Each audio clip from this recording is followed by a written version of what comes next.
Olá, amigos da União Espírita Cristã e da Rede Amigo Espírita. É uma satisfação muito grande estar aqui com vocês mais uma vez, atendendo a esse convite que me foi feito para que conversássemos um pouco sobre um dos capítulos trazido pelo Evangelho segundo o Espiritismo, capítulo 20, a missão dos espíritas. E é importante frisar que nesses instantes que nós estamos passando de recolhimento social, que penetremos em nós mesmos, entendendo o significado dessa mensagem consoladora e esclarecedora que os espíritos superiores, através da codificação do mestre lionês Allan Kardec, traz a cada um de nós que nesta encarnação ainda abraçamos esse mistério. Para poder desenvolver essa temática, eu vou compartilhar com vocês alguns slides para melhor compreensão daquilo que a gente estará abordando. Muito bem. A missão dos espíritas. Isso então se encontra no capítulo 20, o Evangelho segundo o Espiritismo, que tem sob título Os Trabalhadores da Última Hora. E nos Trabalhadores da Última Hora, Kardec traz essas informações a partir da parábola do filho pródigo. E nos fala o espírito dos últimos serão os primeiros, da missão dos espíritas e dos obreiros do Senhor. Primeiro é importante qualificar o que é missão. Missão, segundo o dicionário da língua portuguesa, é a função ou o poder que se confere a alguém para fazer algo. É também um encargo, uma incumbência. Então, de pronto, nós já nos reconhecemos como incumbidos de uma determinada tarefa. Quem nos delegou essa incumbência? Que tarefa é essa? Qual é a nossa missão como espíritas? Segundo a veneranda Joana de Ângeles, num dos seus livros, ela coloca que nós, espíritas, assinamos um contrato formal com Jesus.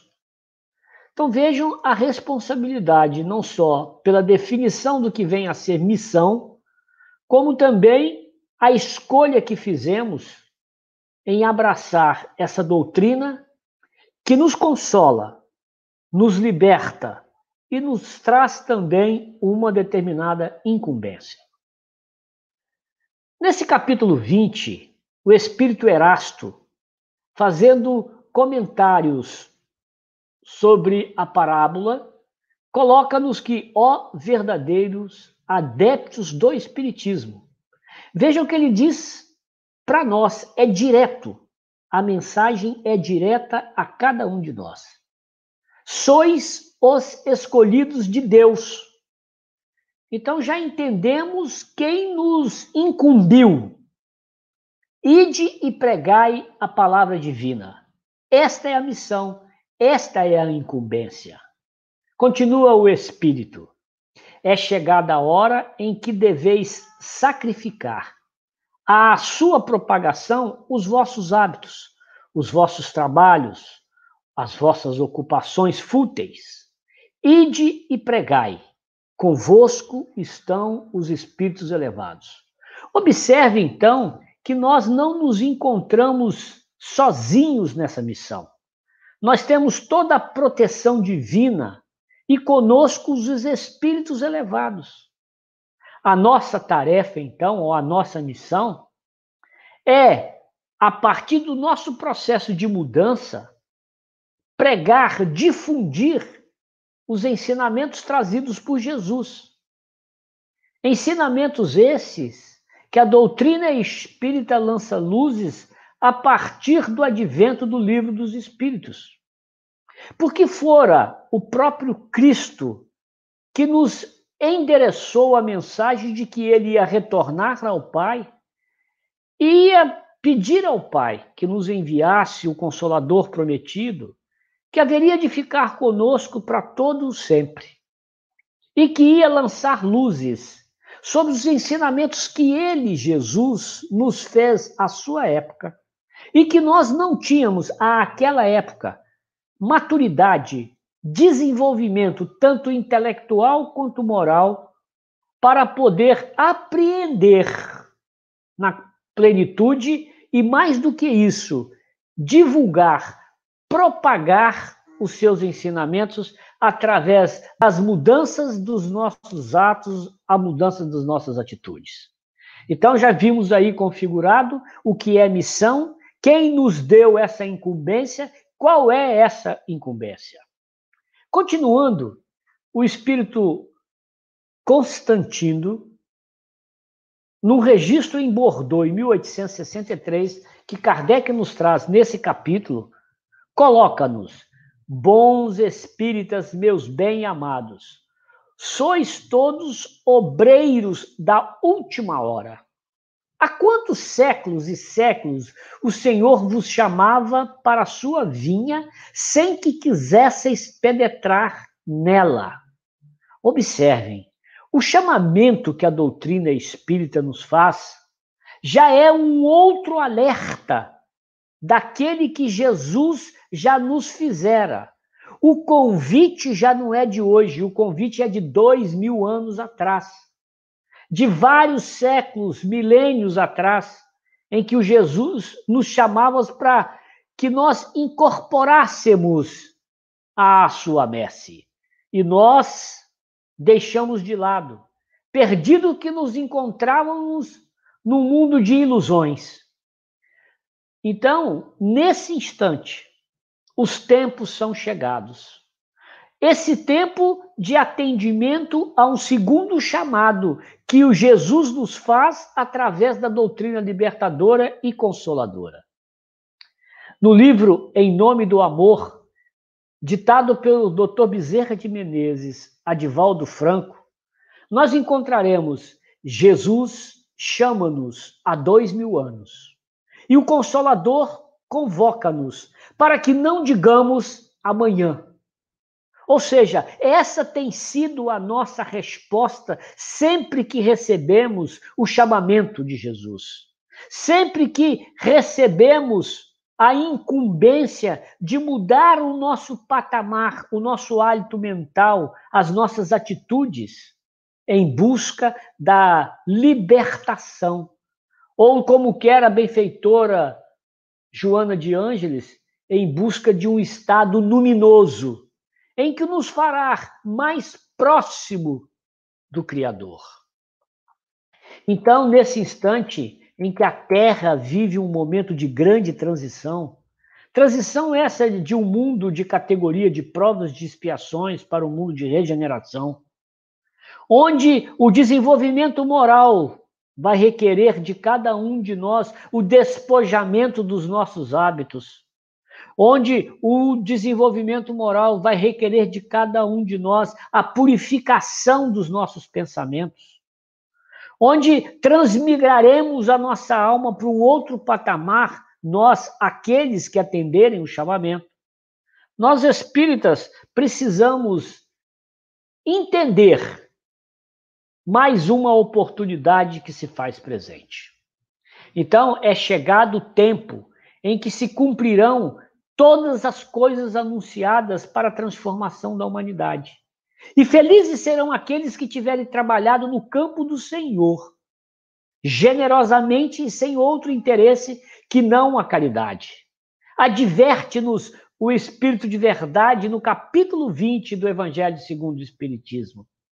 Serão felizes todos aqueles que tiverem trabalhado no campo do Senhor, generosamente e sem outro interesse que não a caridade. Então vejam vocês que tudo conjuga para essa advertência, ou melhor, para esse chamamento segundo, que o Consolador Prometido nos faz, trazendo esclarecimentos a esse tempo, aos ensinamentos que Jesus já nos havia legado. No livro Vitória sobre a Depressão, e aqui eu queria abrir um parêntese, esse livro extremamente oportuno para esse momento, escrito ou ditado pelo Espírito Joana de Ângeles Adivaldo Franco, e que faz parte da série psicológica, nós assinalamos 2 capítulos muito interessantes e que têm um link com esse assunto que estamos abordando. O primeiro é o capítulo 20, que fala sobre o trabalhador espírita. E o segundo é o capítulo 21, que fala do retorno do filho pródigo. E em um e outro nós encontraremos o seguinte: após o contato lúcido e consciente com o espiritismo, o indivíduo compreende o significado da sua existência na Terra. Olha só, após o contato lúcido e consciente com o espiritismo. De imediato, continua a benfeitora, de imediato começa a romper a carapaça do ego, descobrindo as formosas oportunidades de crescimento moral e espiritual. Saindo das paisagens limítrofes das paixões inferiores e do seu cárcere, às vezes dourado, onde fixou domicílio. Então, volte você, ou cada um de nós que nos encontramos aqui reunidos, de quando adentraram a doutrina espírita. Quando foram lá na casa espírita, pela curiosidade, pela dor, pelo amor, como nós nos encontrávamos? E na medida que o tempo foi passando, que nós fomos cada vez mais adentrando e entendendo, assistindo uma palestra pública doutrinária, engajando nos estudos sistematizados que a nossa casa oferece, a partir daí, enfileirando numa das frentes de trabalho, de lá para cá, há 5, 10, 20, 30 anos, não importa. Quais foram as mudanças que tudo isso ocasionaram nas nossas vidas, na nossa forma de ser, na nossa forma de ver? Porque, como diz a benfeitora, nós, a partir desse conhecimento lúcido e consciente, a gente começa a romper a carapaça do ego, que nos faz medrosos, que nos faz orgulhosos, que cada vez nos faz mais egoístas. E a partir daí, do entendimento claro e educacional que a doutrina nos propicia, nós começamos a descortinar a essas oportunidades de crescimento. Esse é o chamamento de crescimento moral e de crescimento espiritual. Entendendo que a doutrina espírita, o Consolador prometido por Jesus, nos tira dessas paisagens limítrofes, como diz a veneranda Joana, das paixões inferiores, que muitas vezes nós nos acomodamos, porque a mudança se faz necessária, porém ela requer de cada um de nós um esforço constante nessa direção. Então, a partir daí, a gente começa a sentir uma transformação real. E essa transformação se dá no nosso interior, se opera a partir do nosso interior para as nossas atividades exteriores. Conhecendo a doutrina espírita, nos fala a benfeitora, mais facilmente a gente vai se informando e propiciando aqueles que se encontram no nosso entorno, quer seja do trabalho, quer seja na casa espírita, quer seja nos nossos lares, uma nova aurora, uma nova oportunidade, e trazendo também a eles essa oportunidade. Então, capítulo 20 do livro Vitória sobre a Depressão, O Trabalhador Espírita. Mais à frente, no capítulo 21, ela nos fala o retorno do filho pródigo. E lá, na parábola do filho pródigo, ela coloca que o seu retorno à casa paterna tem muito a ver com a condição dos modernos espiritistas. Dos modernos espiritistas. Aquele filho que largou o pai, largou o mundo de facilidades, recebeu o seu quinhão e saiu pelo mundo afora, dormiu e comeu com os porcos quando tudo tinha acabado.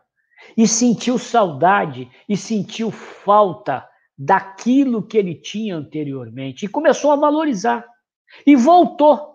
E o pai, numa atitude de amor, de fraternidade, o recebe de portas abertas. Então nós, na condição de modernos espiritistas, também estamos agora, mais uma vez, recebendo esse abraço paternal. A doutrina nos abre as portas nessa mensagem consoladora de Jesus. E nós que no passado tomamos conhecimento da doutrina de Jesus, continua Joana de Ângeles, e ricos de conhecimentos, de insuperáveis bênçãos, reunimos todos os haveres e partimos para experiências dolorosas no país longínquo da irresponsabilidade e da insensatez. E nessa vida, e nesta opção, nós desperdiçamos todos os nossos tesouros de tempo e de oportunidade. Continua ela, entregando-nos ao gozo estafante e perturbador. Até o momento quando nos sentimos vazios e angustiados, experimentando a grande escassez de meios para prosseguir na luxúria que se abateu sobre a devastada região da alma. Então, caríssimos, esse é o chamamento. Esse é o chamamento e essa é a orientação que os espíritos superiores nos trazem. Voltemo-nos, são chegados os tempos.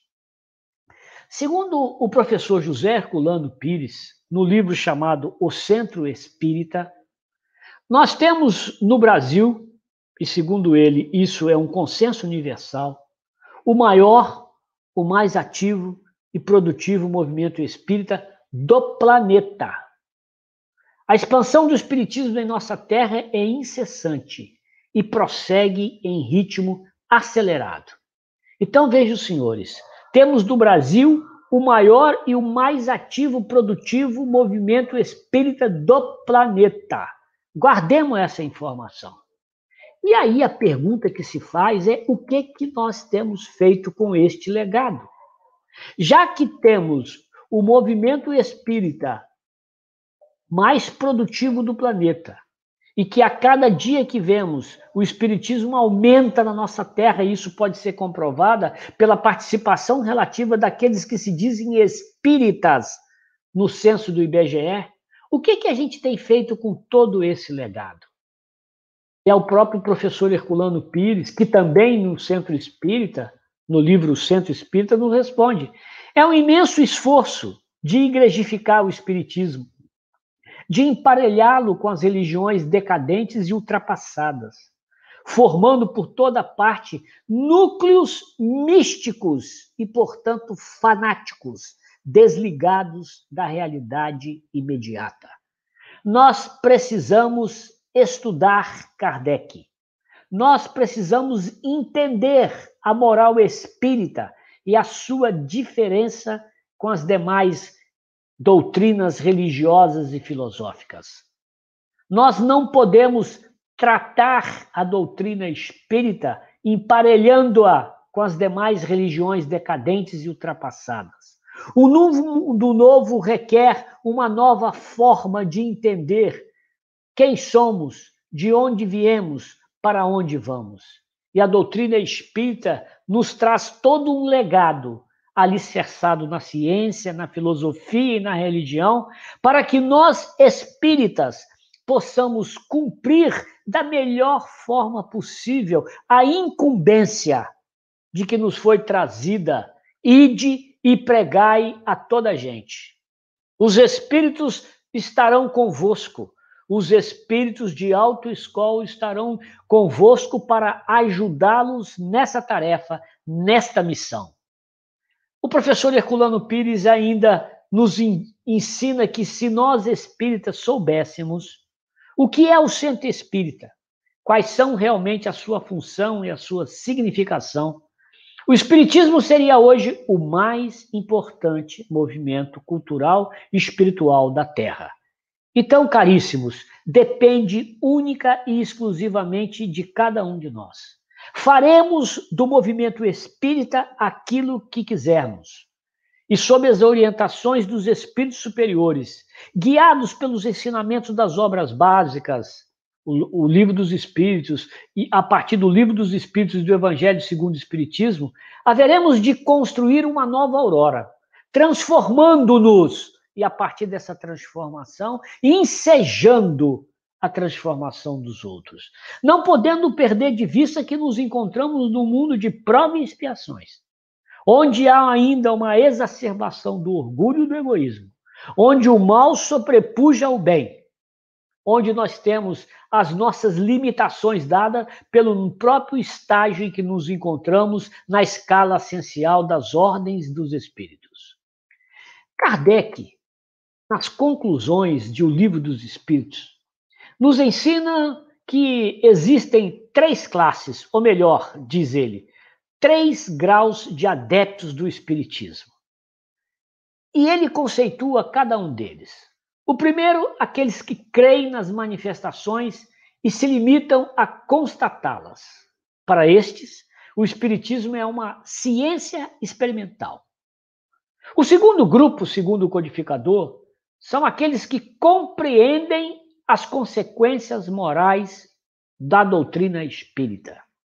E o terceiro grupo, aqueles que praticam ou se esforçam para praticar essa moral. Diante desse quadro, uma reflexão. Nós, no estágio que nos encontramos, em qual desses 3 grupos podemos nos colocar?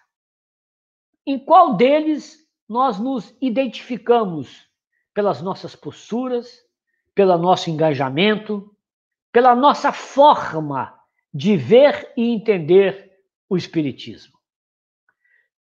Dr. Bezerra de Menezes, e agora indo já para o encerramento dessa nossa conversa, coloca-nos que o Espiritismo é Jesus que volta de braços abertos, descrucificado, ressurreto e vivo, cantando a sinfonia gloriosa da solidariedade. Precisamos, então, caríssimos amigos que aqui nos assistem pela essa grande rede de comunicação. Qual é a nossa missão? Precisamos entender isto e analisar o que temos feito com o legado que recebemos. Somos escolhidos por Deus, ensina-nos o Evangelho segundo o Espiritismo. O Espiritismo, então, é a oportunidade de nós desenvolvermos da forma mais garbosa essa sinfonia gloriosa da solidariedade. Depende de cada um de nós. E não dá para deixar para amanhã. O nosso contrato é assinado com Jesus. E Dr. Bezerra ainda nos assevera: ser espírita é encontrar o tesouro da sabedoria. Cada um de nós a seu tempo, desenvolvendo o seu livre-arbítrio, que é a faculdade que possuímos de decidir em determinada circunstância, entendendo a moral espírita como um diferencial no desenvolvimento das nossas potencialidades, naquilo que vem a ser um processo de educação do ser. Então, cada vez mais, nós precisamos entender que estamos diante de uma grande oportunidade e que essa oportunidade se fará a cada um de nós, agora, nesse instante, a partir da casa espírita, porque é na casa espírita que nós começamos a dar os primeiros passos, a engatear nesse processo de melhoria contínua das nossas atividades e das nossas atitudes. Fica aqui, então, esse convite à reflexão, ao estudo desse capítulo tão importante de O Evangelho segundo o Espiritismo, capítulo 20, a missão dos espíritas, os trabalhadores da última hora. Muito obrigado pela oportunidade, um abraço fraterno a todos da equipe da UEC e da Rede Amigo Espírita. Muita paz.